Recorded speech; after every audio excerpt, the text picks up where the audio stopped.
To those who hear of religious experiences secondhand, the accounts raise all kinds of questions. Are such experiences real or imagined? What qualifies as a religious experience? What do they prove? Not everybody who believes in God because they think they've had individual religious experiences. For some people, their sense of the reality of God is something they come to through participation in a religious community and a form of life that goes with that community. But many people that I know have had many and different experiences that they identify with the presence of God. I think it's fairly common in the present intellectual climate for people to think these are very rare, unusual phenomena.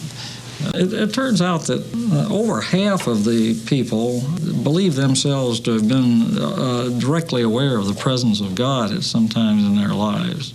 Now, of course, the fact that whatever percentage of the population suppose themselves to be directly aware of God at some time doesn't show that these are genuine objective experiences, genuine experiences of something objective. I mean, that still has to be looked into. If you think of stories in Luke, for example, Luke's very fond of angels. Angels announcing this and angels announcing that. And if you read them carefully, you'll note that the reaction is always they're frightened out of their minds. And but it's not a sense of though of one's not frightened by something horrid. One's not frightened by something bad. But one's frightened by something that's literally uncanny, and what it comes from is beyond our ken. But no matter how favorable the outcome, many believe that the actual origins of reported personal religious experiences are more likely to be more human than divine. The brain is capable of lots and lots of illusory and hallucinatory activity. In fact, that's one of the things that it does best. And what we need to do is keep our wits about us on what it's likely telling us that's really true and what is sort of just a story. I think everybody who's had such an experience asks himself the question, how do I know I just haven't had some sort of an emotional experience that can be psychologically explained away? And I think there are two answers to that question. First of all, in one sense, I think that a genuine experience of God is self-authenticating. That when you meet God personally, in the way that happened to me in 1965 on that September evening, it so transformed my life that I simply couldn't convince myself this was merely psychological, that I was merely having an emotional experience. It was a reality that imposed itself upon me.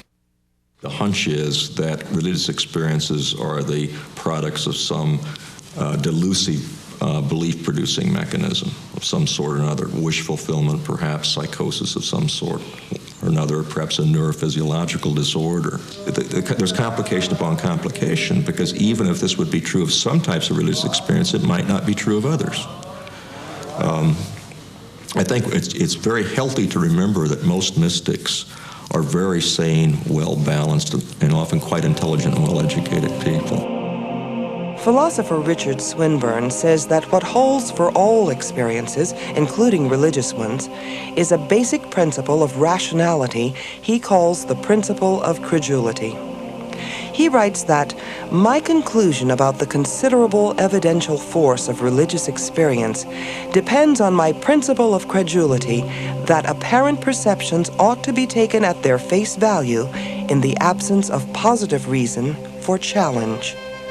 So, if there's no good reason to question the experience, it is rational to believe that it exists. That would hold for religious experiences as well. We do operate with the assumption that, for example, basic perceptual beliefs, I'm talking ordinary perception now, memory beliefs, simple intuitions or intuitions about simple necessary truths like 2 + 3 = 5, that these things are, as I say, we accept those reports at face value. But now, if you allow that, Swinburne's point, then religious experiences are presumptively valid. That is, they're innocent until proven guilty. So who has the burden of proof? The person who's trying to discredit the burden of proof is on the person who's trying to discredit the experience. One of the great evidentialist arguments is that you should never believe anything on insufficient evidence. Well, that sounds all right, but you have to say, well, what do you mean by sufficient?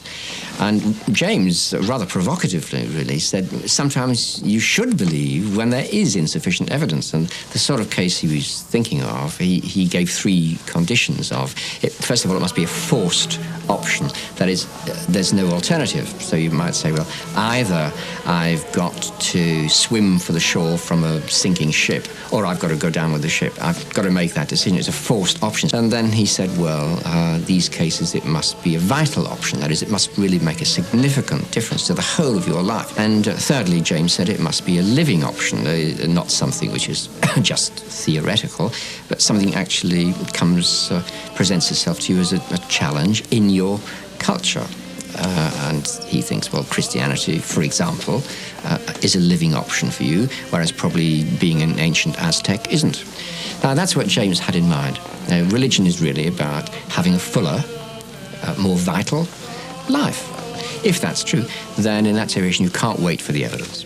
But I want to hasten to add that I don't think, in fact, we are in such a situation, because I think that God would not abandon us to simply that sort of groundless decision. I think that he has both provided sufficient evidence for his existence in nature and in conscience, as well as, I think, through the ministry of his own Spirit in the heart of every person. God draws persons to himself.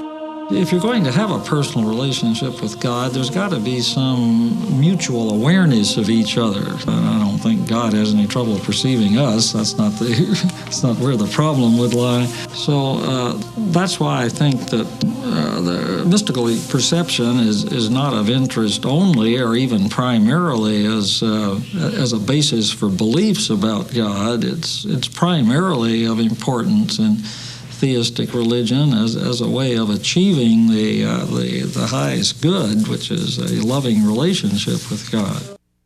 If I have a mystical experience, an experience is so overwhelming that I know now that there's a God, the cognitive fallout from that is irrelevant. The fact that that experience can be explained by a psychologist in numerous ways is irrelevant to the fact that I now know. Well, I wasn't raised in a Christian family or a church-going family myself. But as I became a teenager, I began to ask what I call the big questions in life. Why am I here? Where am I going? And this catapulted me onto a sort of spiritual surge that lasted about 6 months. And basically, at the end of this 6 months, I simply cried out to God to come into my life. And I just cried out to him, and I felt this tremendous infusion of joy filling me. It was almost as though I was a balloon being blown up until it was ready to burst. And I just began to cry. All of the tears of bitterness and anger that had built up inside of me just came flooding out, and this tremendous joy came flooding in. I rushed outside. It was a warm September evening, and I could see the Milky Way stretching from horizon to horizon. I looked up at the stars, and I thought, God, I've come to know God. And that moment was a turning point in my life.